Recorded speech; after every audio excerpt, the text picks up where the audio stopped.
প্ৰিয় মানুহবোৰে দিয়া কষ্টবোৰ যেন কোনো নিচাৰ দৰে আৰম্ভণিতে ভয়ংকৰভাৱে জীৱনটো খেলিমেলি কৰি পেলায়, কিন্তু পিছত এইটো এটা অভ্যাসত পৰিণত হয়।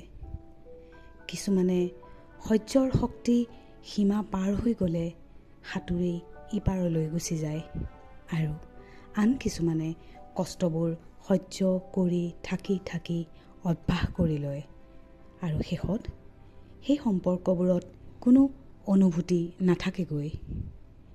তেতিয়া ভালপোৱা বা যত্ন লোৱা বিষয়টো একফলীয়া হৈ পৰে। নিজৰ বিপৰীত মানুহটোক কেৱল তেওঁৱেই ভাবি থাকে যেতিয়া তেওঁ ভাবে যে তেওঁ যত্ন ল'ব, কিন্তু বিপৰীত মানুহজনেতো তেওঁক যত্ন লোৱা এৰি দিছে।